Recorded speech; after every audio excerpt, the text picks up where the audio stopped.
Welcome to Disrupt and Discuss with your hosts, E and KayCee.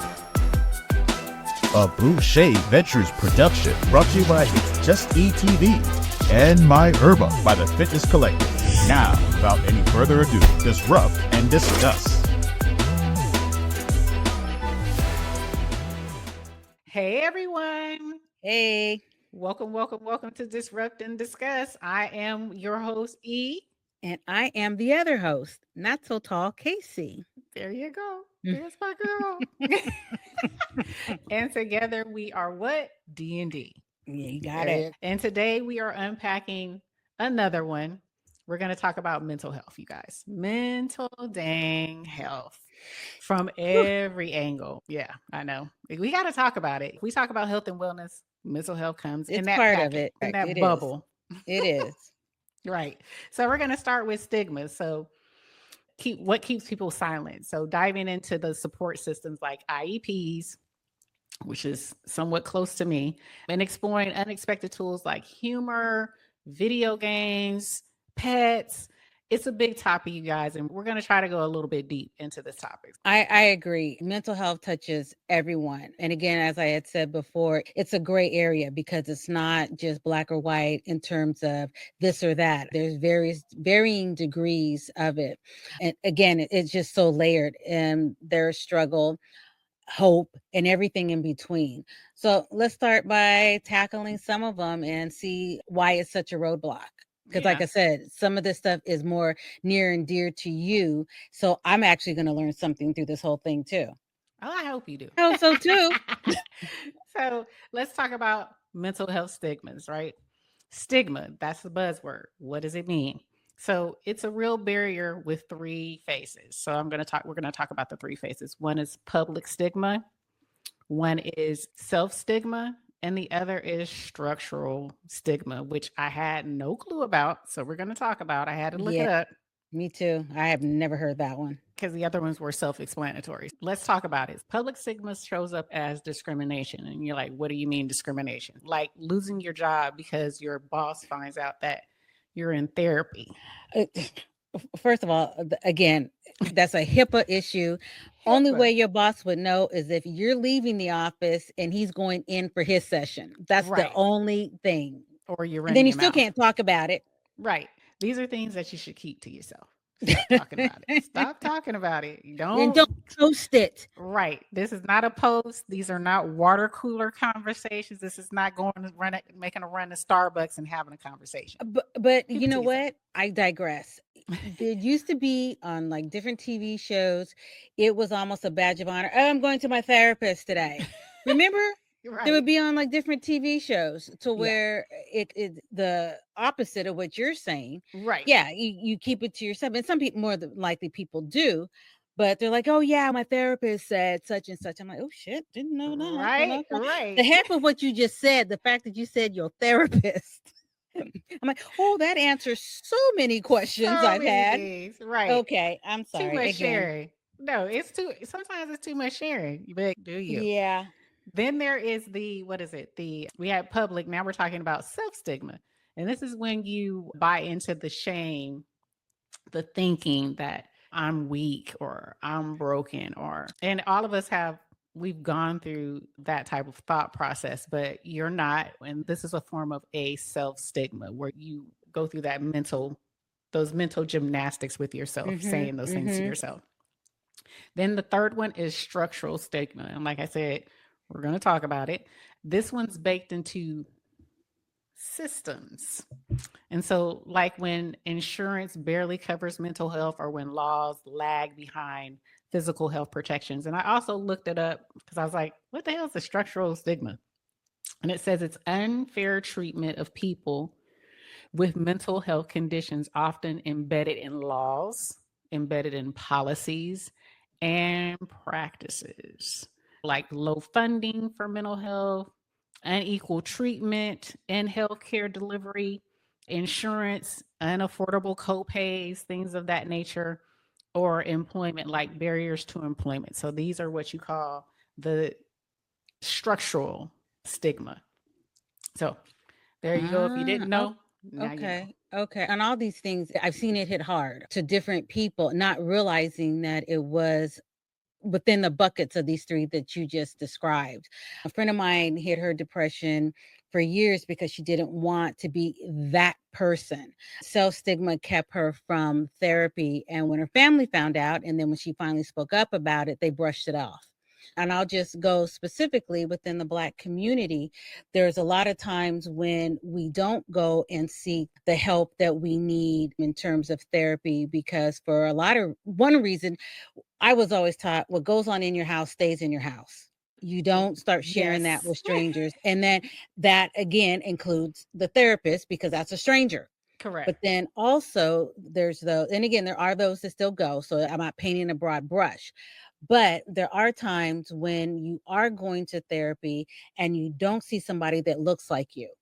Right. So now you've got the external struggles of just being a Black person day to day, and then you're Right. going to a non-Black person and you're telling them your deepest issues. Right. So when you see somebody, another Black therapist, there's certain things that aren't, you don't have to explain. Right. So you don't even have to get over that hurdle. Right. Now, okay, two Black women, two Black men sitting here, we know what those struggles are. We don't have to necessarily speak on them, but I Right. know what's there. Right. So then you can bypass that and go right to the heart of the matter and work on that. And then you Right. feel more comfortable with it. Yeah, I was going to say it's more of a comfort level where you don't feel like you're what do we call it? You don't feel like you're exposing kitchen table talk to Right. a stranger. So You know, definitely makes sense. yeah. So then you can work on what the thing is. And sometimes it might just be one session, or you might have to go for a few sessions. But Right. sometimes it's just being heard because you keep so much in. And this is just for anybody keeping so much in. And depending on how you were raised, you're raised to keep those emotions to yourself and keep pushing. And then you keep pushing it down until it explodes and it'll come out in other areas. I sound like a damn therapist. Oh, hey. You're like, did you have a You know, psychology degree? my degree was in art. So I went to I art know. school. So you don't want my help. Unless you want to draw something, I can't. Mm. But that is a form of therapy. Oh, okay. Art. There you go. Let's go. Okay. Yes. Let's talk about this. The fallout is pretty serious It with is. regards It to stuff is. like this. Studies show that there's delay in treatment, right? Delay in treatment can sometimes be like years. And that's definitely in Wow. our community because there's a lot of denial Yes. of needing to go visit a therapist or sit on someone's couch and talk. They may not do it. They may be suffering from something that happened as a child, but now they're just dealing with it like in their 30s or their 40s. Years of that Yes. makes Suppressed. Yep. right suppressed, and then that worsens the symptoms. And so when you're dealing with depression or you're dealing with anxiety, these are things that are not really talked about. A lot of times it's frowned upon. It's, dust yourself off, or you can take it, or just push through it. You don't get over it. And these are a lot of things that, I've said to myself, I've said to other people, it's been said to me. Yeah. So I can definitely relate. But I always say kudos to the generations after us. We're Gen Xers, but millennials and the other generations that are out there, they have taken to this a little bit better than we have. We come from, you stub your toe or break your finger, you still keep Shake on it off. playing, right? Shake it off. Because you come in the house, you staying for the You rest of the stay day. there, right? We just come from, you don't talk about it. No. You suppress it, you move on, you get you go to church, whatever you subscribe to, you deal with it. And Right. somehow you get through. And Yeah. that's what Yeah. it is. But definitely for people who, it can isolate people and it can hurt you in a lot of different ways if you're not getting these treatments. Sometimes people have problems dealing in relationships with other people. Sometimes it comes in the form of not being able to socialize on the job, just keeping jobs because you unravel or you lose them. People are like, what's up with homegirl or homeboy, why are they always tripping? But sometimes it's some things that are going on that has not been addressed. Even your basic social circles, you always got that one that take everything too deep sometimes. And they may be dealing with some things that they've never addressed or may have tried to address and still don't have the answers. They're trying to figure it out for themselves on the fly. These are the things that you deal with. But the World Health Organization, which they call WHO, says 1 in every 4 person globally will face a mental health issue. Yet stigma keeps millions with the M, from getting help. And like the stereotypes don't help either. Like movies showing mental ill people as violent. In reality, and again, this is my little 2 cents. In reality, they're more likely to be victims than perpetrators. Right. Breaking the myths takes real talk and constant letting people know that is not necessarily the case. Again, Right. painting a picture with a broad Brush. yeah. Absolutely. I agree. Solutions start with what? Education, right? Yep. First and foremost, teaching that mental illness, it isn't a choice or a character flaw. It's something that people deal with. And advocacy is huge too, like pushing for laws for mental health. And then where insurance covers therapy, they do it for surgery. A lot of times when you go to see a psychologist, your out of pocket expenses is higher, your deductible is higher. It would help if they brought down the cost of it. And some of them don't even include it. So some HMOs won't include it. So you're paying full price out of your pocket 100% and adding that. But it's slow, but systematic changes could be a resolution to all of this. Yeah, and risks linger Right. though. If we push too hard without sensitivity, people might feel forced to out themselves, and we've seen it on other issues as well. But before they're ready, it's a fine line you have to constantly walk. There it is. We can talk on that for eons. I don't know much about that area, but we all have stories that we can relate to. So Right. I know that this next part is near and dear to you. So It is. IEPs, which I know of but don't Right. know about. So again, Right. I have my pen and paper and take copious notes because I have grandkids and I don't know if one might be on that and I don't really know. I just say hey and I leave and go. But again, I really want to get your thoughts and hear what you got to say about it. Yeah. So IEPs, and for those who don't know what the acronym means, it means Individualized Education Program.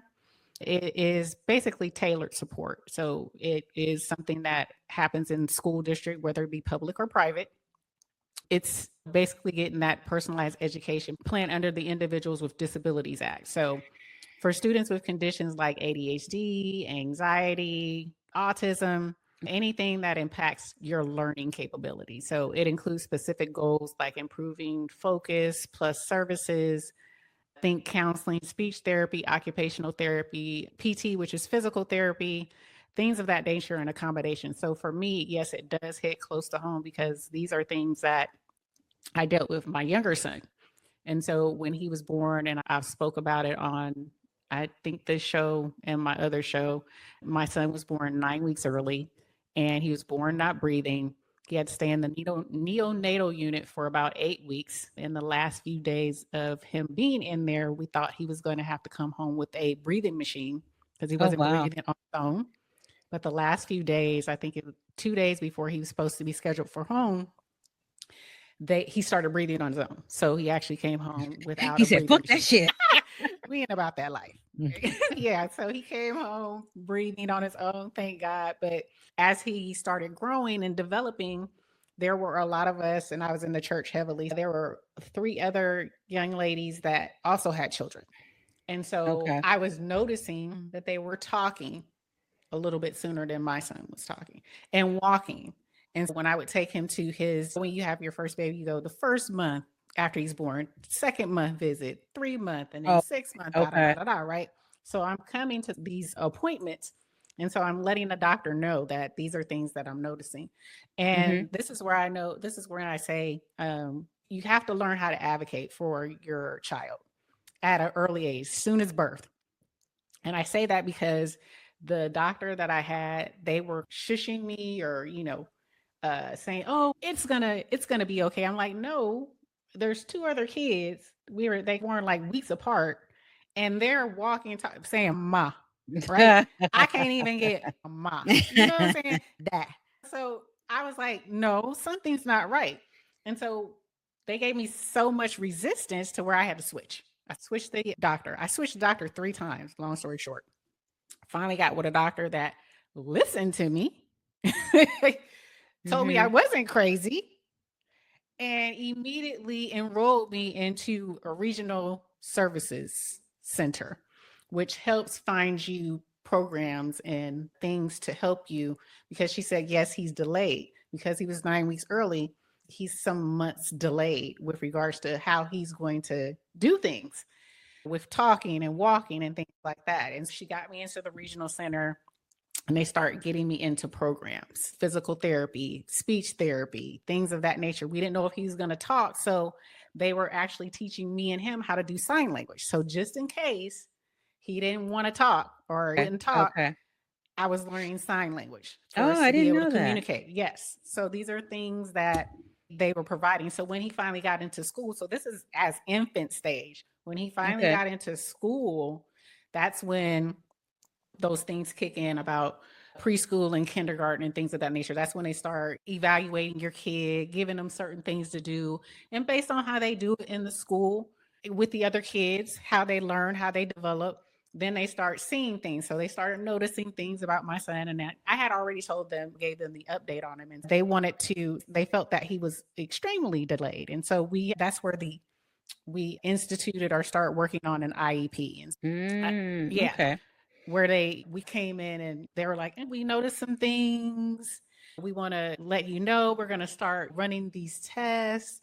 He's going to meet with the psychologist and all these different people at the school. And I was like, okay, but I wasn't very educated on that part of it. How we ended up with creating an IEP. So he had an IEP created for him as early as kindergarten. So we started on an IEP for him, an individual personalized program for him, educational program. Every IEP is not the same. So I'm just breaking it down into smaller chunks. So Right. basically, if I had a child with autism, for Mm-hmm. example, and then I could get together and have an IEP, and forgive me if I'm talking slow about it, because No, again, no, this no. isn't my area. Mm-hmm. But if I had to get together with some teachers or counselors, however, and get an IEP established, Right.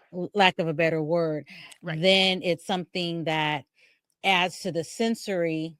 Basically, this is a program that's tailored Yes. towards that individual. Yes. Okay, Yes. okay. I'm up here trying to sound all educated and all, and I'm like fucking it up. But Right. anyway, No, you're that's what correct. it is. It's tailoring an individualized program for that student. And so Okay. with my son, he was on the spectrum.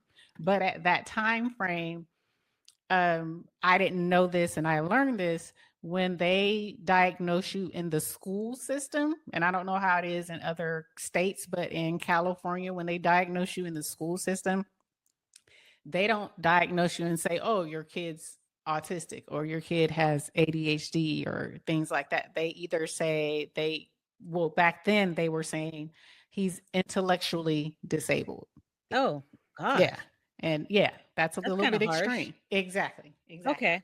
I didn't know. And then I found out by going through this program called DREDF. And DREDF is a program, they were a godsend to me. I'm trying to find out what the acronym means because I haven't gone through. My son is 23 now. I haven't had to deal with this in so dang long. But when I was in it, when I was in the thick of it, I was in the thick of it. It's called DREDF is called the Disability Rights Education and Defense Fund. And so the one that I happened to find was in Berkeley. And so what they do is they help you, their support group that helps with advocating for your child in the school district. And they teach you, they train you how to read the evaluations and assessments that they come up with. Because once they flag your child, they put a team together in the school district. And like I said, it's psychologists, it's therapists, it's educators. They evaluate your child and they start testing him on emotional, on his academia. And so they put together the paperwork and they break down, this is your child, right? And so if you've never done this before, you're like, okay, you go into shock. Exactly. You're trusting these people that at the school district that they know what they're doing and they know your kid. But in actuality, you know your kid a lot better than they do. They just know your kid, out of one in the public school, it's like 1 in 33. So it's one teacher to every 30 something kids. So now question. Sure. With that, is that something that would follow the child from say kindergarten to 12th? Yep. If needed to that degree. Yes, absolutely. Okay. And you have to do this you do it on an annual basis, but in reality, you can set up a IEP, a session whenever you want. You have annual ones, but if you feel that the IEP instructions, what you've laid out, what you've developed for your child is not being followed, or you want to add some things to it or take away, you could hold a meeting at any time. But the dread of people, I would go there and they were really like, they're a bunch of moms, basically moms and dads. And they have this group that they created. They don't do it for you. They will give you the tools. They will give you the books and it's up to you. So you really have to be a person that, do you care for your kid? Because they're not going to hold your hand. They're not going to be like, oh, I'm going to do this for you. They're going to point you in a direction of what you need to do. They're going to give you the books that you need. I used to have this big, thick binder. I'm full of stuff with regards to how to advocate for my child for everything. And so you go in, and you go into these meetings. And so you have to let them know, you have to find out what the baselines are. Because a lot of times they will do mental gymnastics with you. A lot of these teachers, they'll come in there, these psychologists, one of the psychologists told me that my son, I think it was in his 4th grade IEP, they said, oh, this is good as it's going to get with him. This is good as it's going to get. Okay. And I was like, what do you mean? He's, this is about as good as he's going to get. So I was like, okay, I don't receive that, but thanks a lot for your opinion. Because it didn't sound very educated. So anyways, I went through that with these people, and you had to learn about baselines and setting measurable goals and those kind of things they don't tell you about. They just give you these paperwork. Well, this is where he is right here in reading. This is where he is right here in writing. This is where he is right here in math, But you don't know that, okay, these are baselines. And then, okay, once they set a baseline, then you have to they need to meet certain levels. And if you don't pay attention, and if they know you don't understand and you're not paying attention, a lot of times they'll just have you come into the IEP and they'll go through it really quickly, like 30 minutes. And then they're like, oh, do you have any questions? And you're like, no. Okay, your son is such a nice kid. He's so well-mannered and he does things that he's supposed to do. And they'll give you all these niceties. And I'm like, what does that mean about his education? What is he learning? So you have to learn how to, you have to really learn how to advocate for your child when you're dealing with these IEPs. You have to learn how to break down each piece of paperwork. You have to find out what they're teaching you, what the baseline is, how they plan on getting him from one level to the next level, and keep progressing. And if there's any hiccups in between, you have to find out why. And what can you do? What kind of things can you institute? Right. What kind of accommodations can you add into this to help your child get to that next level? Is it some type of tool, technology? Is there a one-on-one aid? Do they need more time for testing? Blah, blah, blah, blah, blah. And you have to constantly do this type of stuff. And some people are nice. Some of the teachers are they want to work with you, but a lot of them, they don't want to deal with it. And so for those, you have to really push.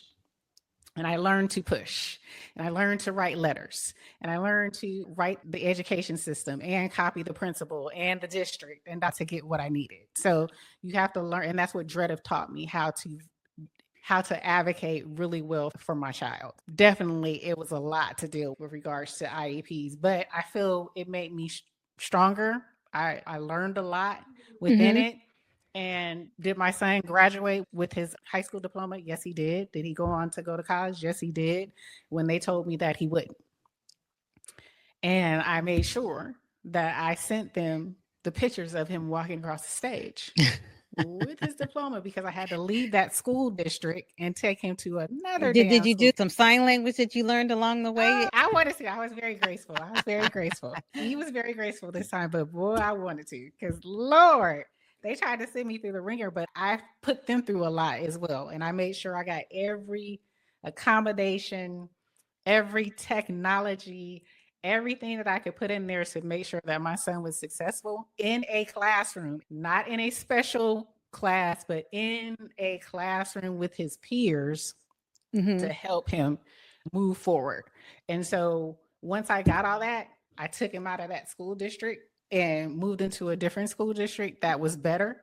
And they even added more onto his stuff, and they were just phenomenal. So, how does it go with funding? Because I know a lot of times with a lot of these programs, it's predicated on the funding that they Correct. get. So, Correct. is it because it's so involved, it's overwhelming to me. And I'm just sitting here listening to you Yeah. do it. So I can only imagine what it is on a, not so much a yearly basis, but when you have to get, what am I looking for? When you get funds for these programs. Right. I don't know whether it's yearly or every 2 years. Is that something it's difficult, or is it always something allotted for that because it is so involved? So it's supposed to be allotted, but a lot of times schools will say, we just don't have the funding. But that's not your fault. It's like you're providing a service, right? Okay. This is a public school. My child has to be here. And so if I'm telling you I need certain things, or we've come to agreement that he needs certain things, you can't tell me you don't have funding. You need to either find it or you allow me to go to somewhere else that does have Okay. it. Like an open enrollment because of that? That's what it. Correct. But they love to say, oh, we don't have it at this time. No, where you're going to find it.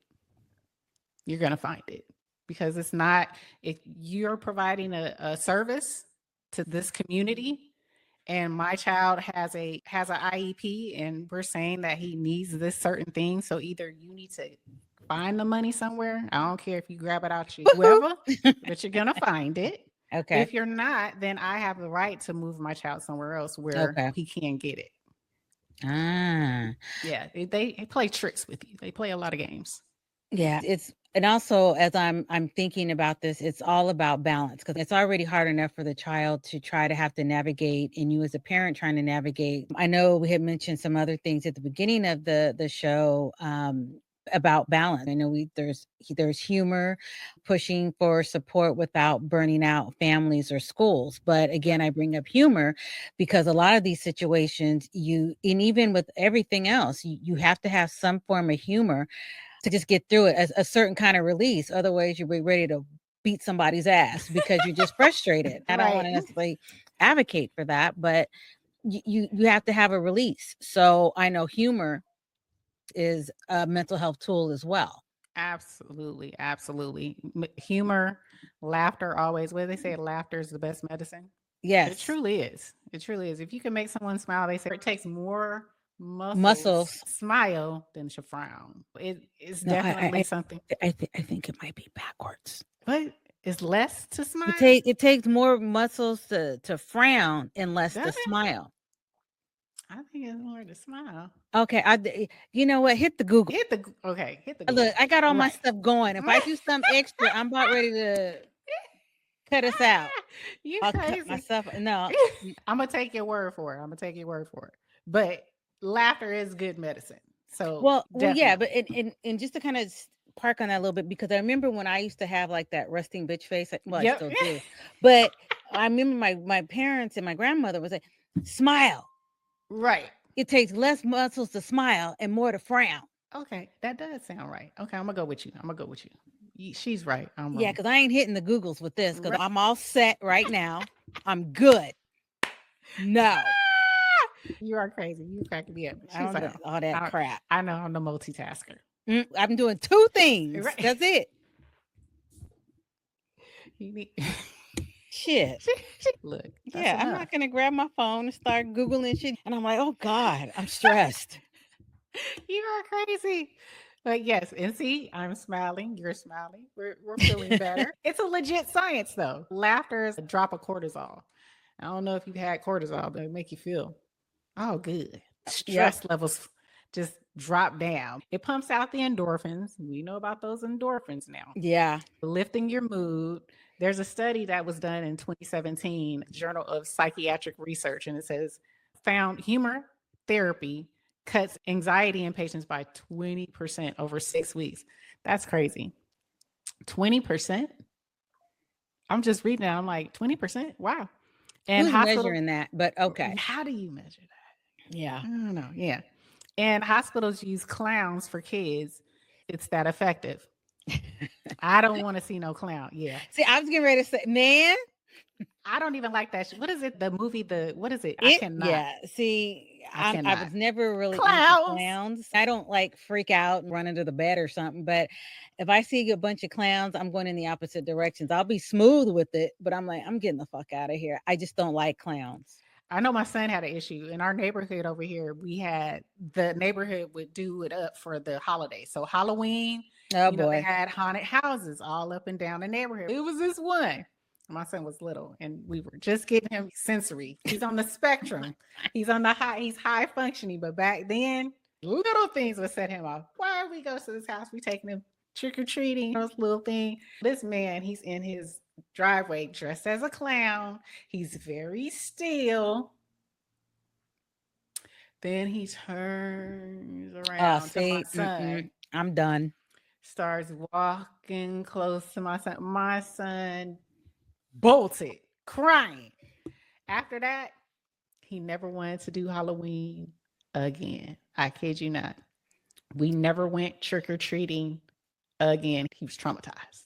Well, I remember we went to, what is it, Universal Studios, and they had this haunted house, and I didn't realize, and I'm not going back.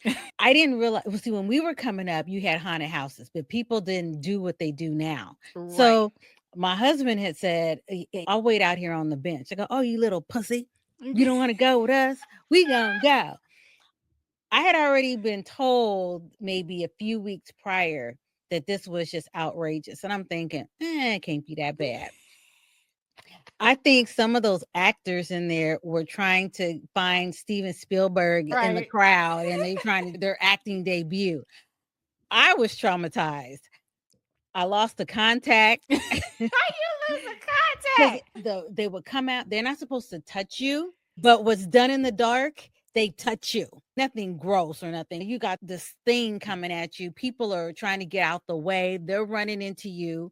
And again, hence why I don't like crowds.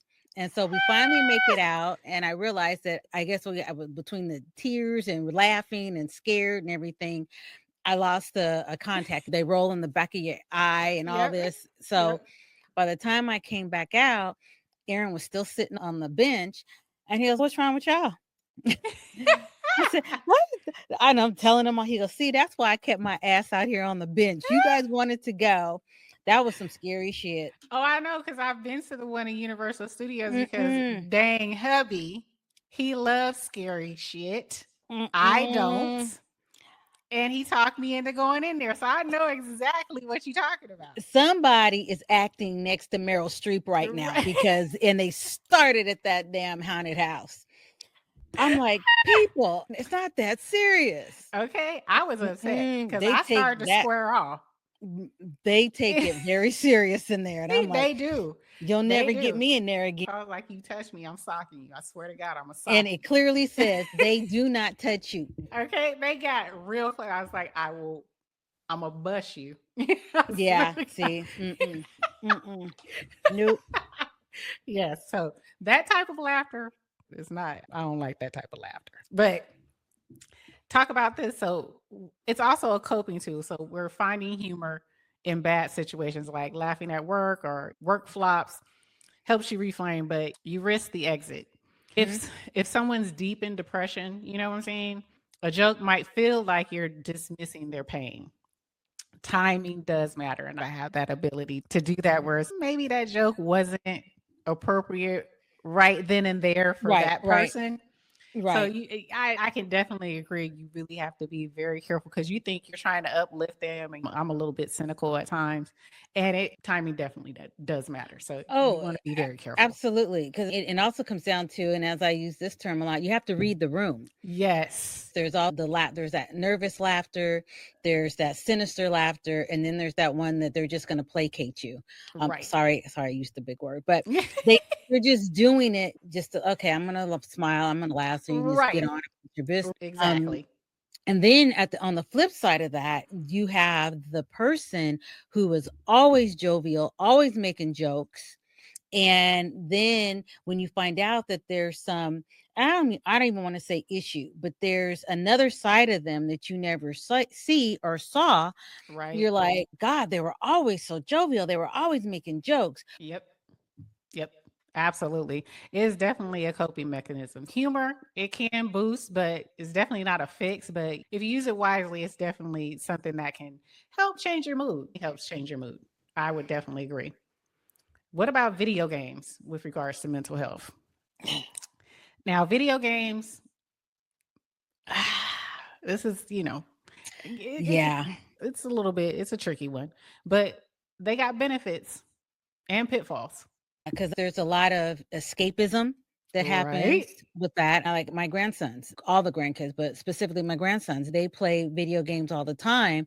There's a few times I had to go in there because I didn't know if they were fighting each other just on how they, no, seriously, just the way No, they were I know. talking on the thing. Right, right. And I had to peek in there and yeah. And then it got to the point where we would say, okay, you can't touch your electronics until noon. Right. Well, they're looking like a deer in headlights. What do we do then? I said, "Oh, I got some stuff for you to do." "Oh, no, I'm okay." I guess sweeping the stairs didn't compare to It don't, roadblocks or yeah, something. But no yeah, comparison. they definitely get caught up in it. Time goes by, things don't get done, Yep. and they're it's like people that used to smoke all the time. They're reaching for that electronic. So Hmm. you take that away, then they want to get on their phone. They want to do something. So yeah, you have to definitely watch it. Oh, definitely. And Yeah. we're definitely in that age, young people. I would say millennials, well, some Gen Xers, because some men love their video games. Still, Oh, yeah, it is a definite tool that can be used. And research agrees that gaming can sharpen memory, attention, and then spatial skills. right. And they said an Oxford study done in 2021 found that people playing Animal Crossing, which I have no clue what that. I think it's a Okay. game that's on your phone. You guys let me know in the comments. During the lockdown, Yeah. reported less loneliness by playing Animal Crossing. Puzzle games can calm anxiety. I like puzzle games. But on the flip of the coin, it's addicting too and can be a big risk. The WHO, World Health Organization, lists gaming disorders. It's a disorder where people lose jobs, relationships, and even health chasing the next level. I And believe it. oh I yeah, believe it. there are people who literally will. I don't know if you ever do you watch Big Bang Theory? No. No. Okay. No. I'm a Big Bang Theory person. There's an episode where Penny, Mhm. she's the girl who lives across the street from Sheldon and Oh, okay. I his remember roommate. the characters. I Yeah. don't.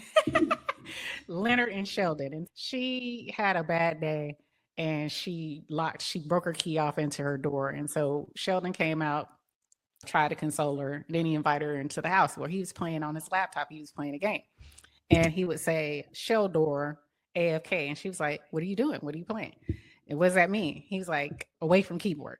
And so she ended up staying there because she couldn't get into her apartment. She was waiting for the locksmith. So during that time frame, he starts teaching her this game, this laptop game. Long story short, she ends up in this game so hard. She's missing sleep, eating, ain't washing her behind, nothing, right? Mm, mm. She didn't escape. It's an escapism because she's came to LA to be an actress or actor. And that wasn't working. And all this stuff just started happening to her. So she used that when she learned how to do it, she used it as a form of escape. But she was hounding Sheldon.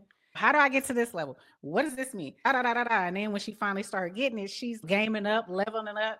She ain't what she looked crazy. Now everybody was attracted to her. Leonard was in love with her, but one day he came in there and said, you really have a problem.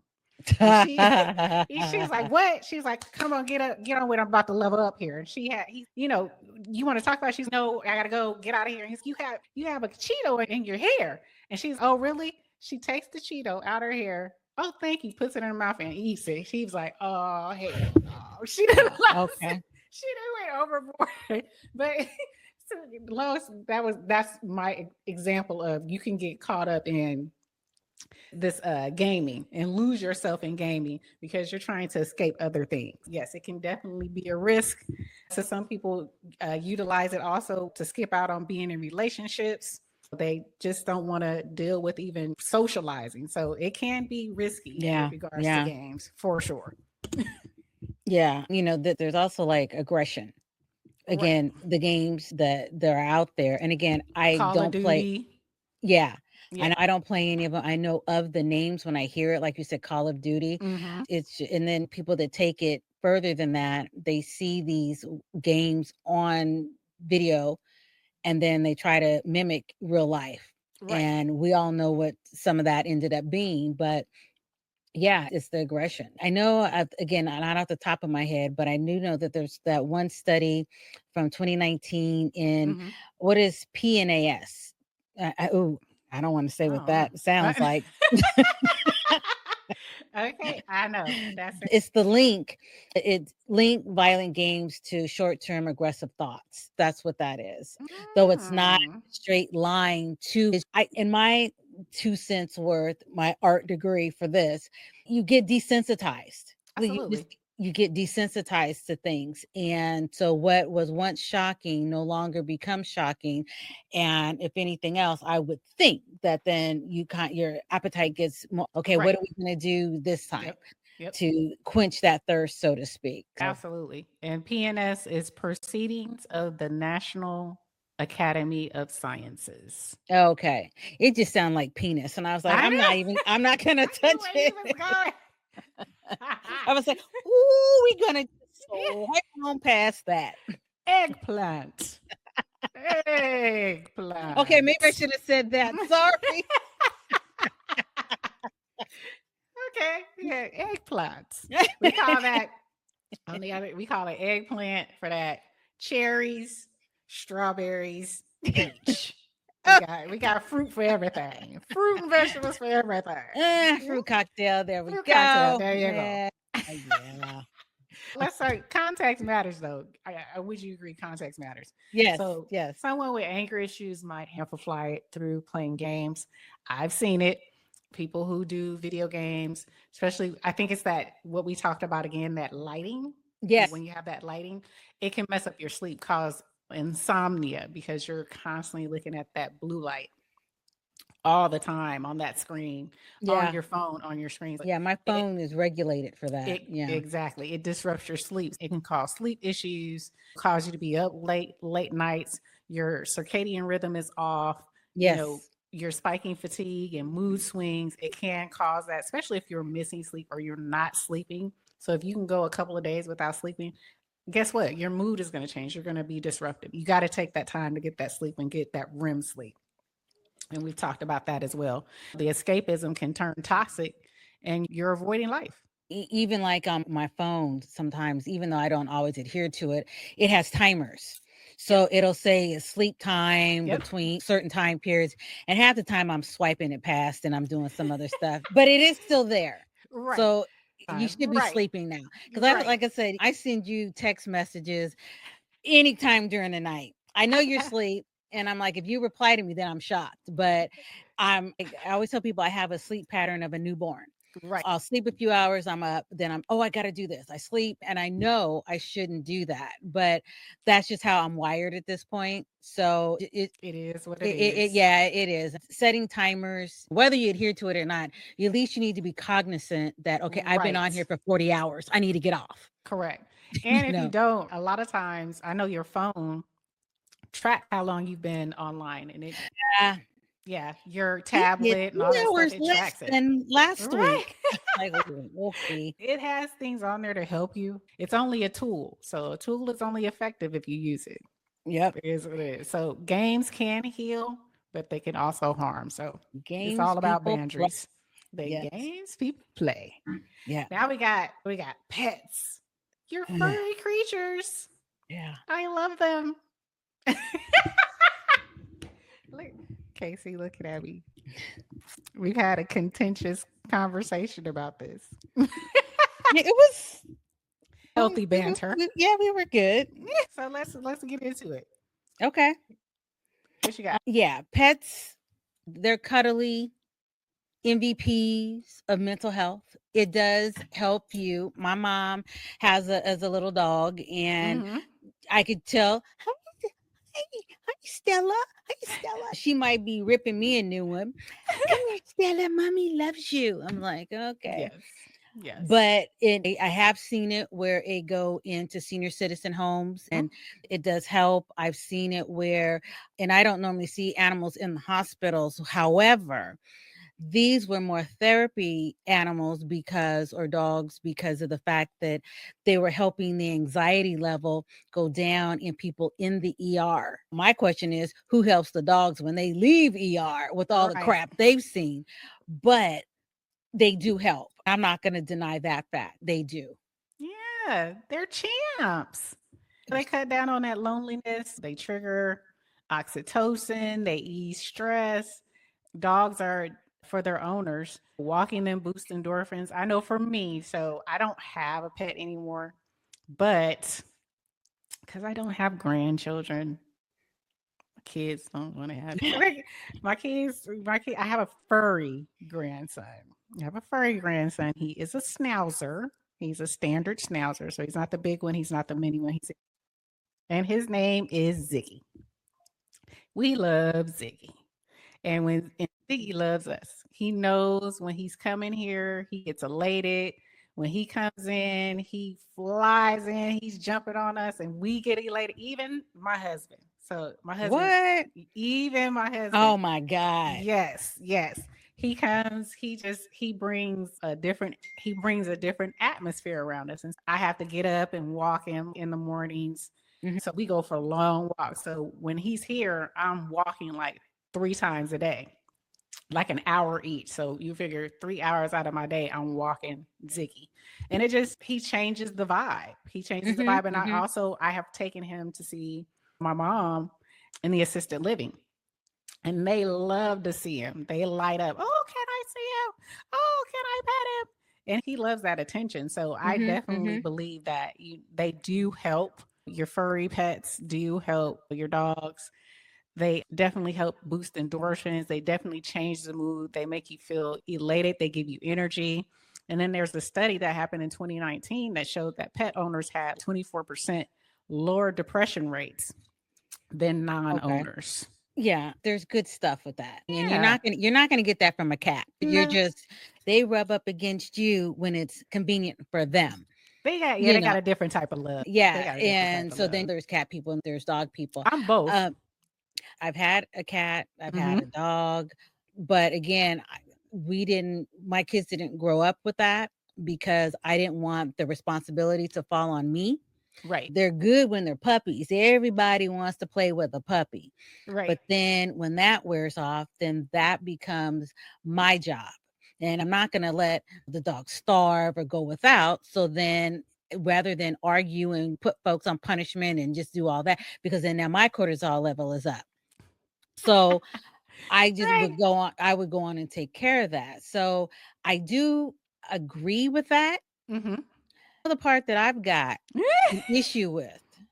This is the part where she don't agree. Because I know people are like, okay, they're agreeing so far. So the problem is I just don't like to see non-service dogs in the grocery store. He's a service dog for me. He's my support dog when he's here. Burns my ass. I cannot.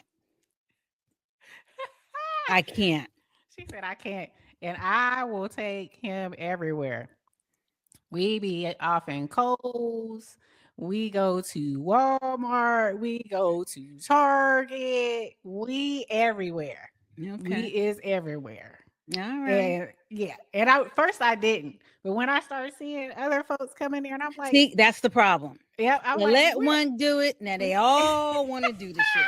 You dang right. I was like, I ain't gotta leave him at the house. Oh shoot, we going. We outside. Mm, We mm-mm. are outside. Yeah. Yes. And I take him Mm-mm. to the restaurant, especially the ones that are dog friendly. Okay. Okay. Dog friendly. Okay. Okay. The ones where you sit outside with your dog, they give him a little puppy plate, things of that Yeah, nature. And I that's take him to Starbucks or to my favorite spot, Dutch Bros, because they have a little puppy treat, little puppy cup. oh I give him jeez. a puppy Okay. cup. Yeah, we be outside. We be at the farmer's market. Like it's Well, being I mean, sunny those kind of outside. We things, all in there. We farmers all market, outside. yeah, I'm not gonna have a conniption. Here's the thing. I don't make my disgust known. I mind my own business, but inside, I'm like, what the fuck? Inside, that's what I'm saying. I can see it in the grocery store. I can see it. But for me, he's very trained. So he's not going cocking his leg up on the in the vegetable and fruit area or nothing like that. He's not doing all that. He's very trained. And I've never come across anything out of character other than them just being there. But it's just not everybody. I'm getting food. And the first time I Right. actually saw it, it actually wasn't in California. It was years ago when my daughter used to live up in Washington State. And we went to go visit her, and I forget the main brand of grocery store, but we went there, and it was an older woman, and she was just walking her dog like it was no big deal, and no one said anything. I was Right. horrified because really at that point I had never seen that. And this was like over about 15 years ago. I hadn't seen that before unless you were a service dog. Right. And I was just, yeah, I just don't want to see that when I'm going and I'm getting my food. I don't want to see that. And Right. again, like you said, restaurants, I know the restaurant in which you speak of, and Mm-hmm. I've been outside and I know that it is a dog friendly place. Yep. If I decide to go and sit outside, then I need to shut the fuck up. And I didn't have a problem. The dogs Right. were very mannerable. However, I chose to be there because I know what that surrounding is. And if I didn't want to, I could have stayed inside. Right. Perfect. Now, see, you have a problem with them in the grocery. I don't mind them in grocery stores and stuff like that. The problem, what I would have, I have a little problem with, and it's not so much the dog per se, it's the other animals. When you have these support animals and they get on planes, and I say support animals because sometimes they ain't dogs. Luckily, I've only sat next to a person once, and I didn't even know she had a dog. She had it wrapped up in a bundle, Mm-hmm. and she must have given it some little tranquilizer because Right. it slept the entire time. It woke up when we were dang near getting ready to land. And I think I was on my way. I was on my way to St. Martin. I was so happy to be going. I didn't give a damn who was sitting She's next to like, I me. don't care. And and then, do you mind, that Right. I have it? And I was like, what do you have? I didn't, it was wrapped up. And I was like, oh no, I'm going to St. Okay. Martin. Like, I don't give a she, damn. that ain't what I asked her, but okay. But yeah, and it was quiet and everything.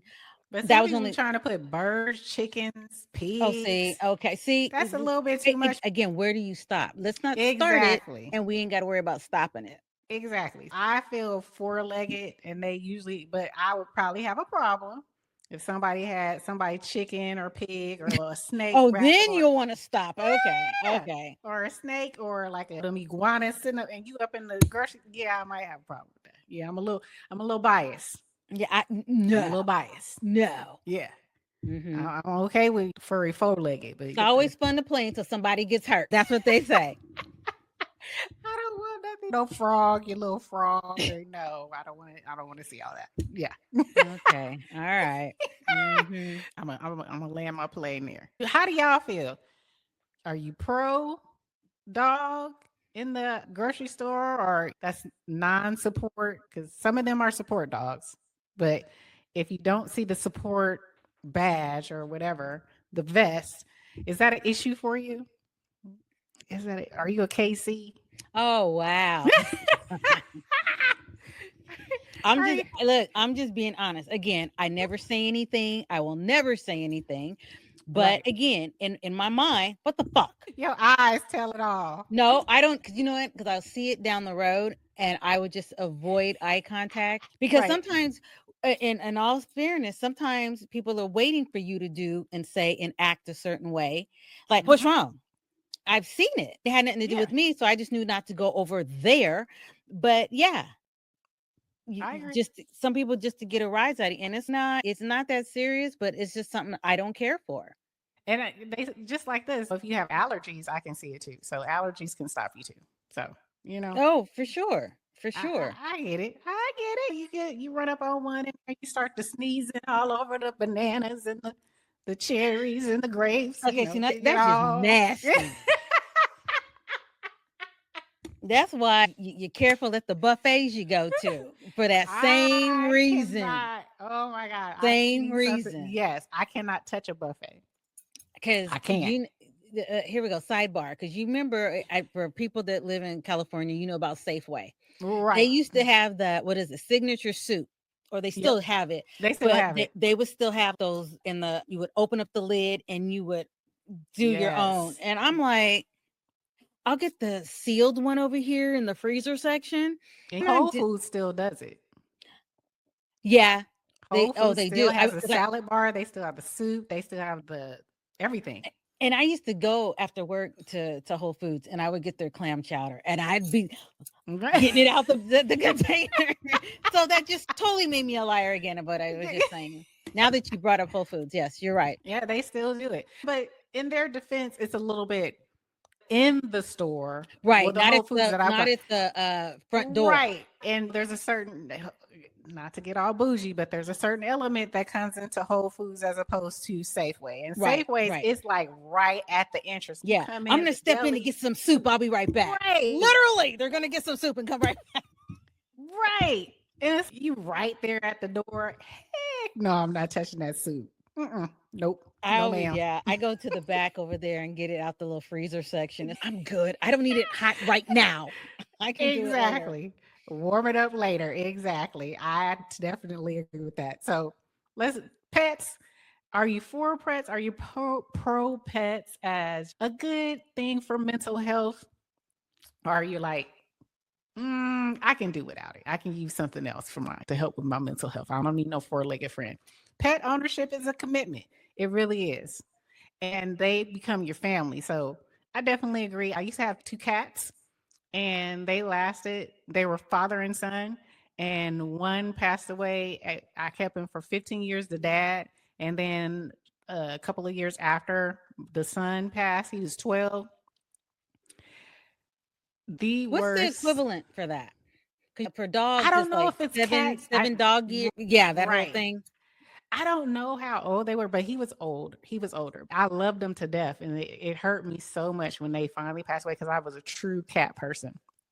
And he was with me. The dad, he was with me. He's gray. He was a gray tabby, smoke gray tabby. And he had the pretty green eyes. And he was almost like a dog. He would walk my husband to the bus stop in the mornings. When he would go to catch the bus to go to work in the morning, he would literally walk him to the bus stop. Oh, wow. Yes, he was like a dog almost. And so when he died, both of us were like sad, but it hit me so freaking hard. I was like, oh my God, I had to put him down. And that's what really did it. Okay. Yeah, because I had to put him down and I just wasn't. But if I didn't, he was just suffering. And I couldn't watch him suffer like that. So it was like, I had to make a choice. We haven't gotten pets since. So my furry grandson is the closest we've gotten. And it's been like, I want to say it's been like 8-10 years since they passed. Oh, wow. Okay. I haven't been able to get another pet because it's such a life altering thing when they pass away. I can't just go out and get another one. Oh, he did. 2 weeks later, I got to go get me another one. No, I wasn't like that at all. Yeah. So it has pressures and it has perks. Yeah. You guys, this was a good one. I hope you guys enjoyed it. We talked about a lot. We talked about stigmas. We talked about education, IEPs, and then we talked about dealing with mental health and having certain things like pets or video games and humor and things of that nature. So let us know which one resonated with you, if any. Let us know. But we definitely wanted to have this conversation and kind of talk about mental health because this is one that probably should have touched a long time ago, but we just now getting to it. But I hope you guys enjoyed it nonetheless. because it's a part of health and wellness. So I hope you guys enjoyed it. Definitely let us know in Please the do. comments. Thank you guys so much for hanging out with KayCee and myself. And we are going to leave you guys. I hope you enjoyed the conversation. And Yes. until next time, bye. Tiki Barber here. I remember those grueling practices, pushing through fatigue and striving for greatness. Well, that's the same dedication My Herba puts into their supplements. They understand the body's needs. My Herba takes a holistic approach to wellness. Whether it's their CMOS, immune defense, or even sleepy time, they have an option for you. Let My Herba make the best you with code BARBER10 for 10% off at thefitnesscollectif.com.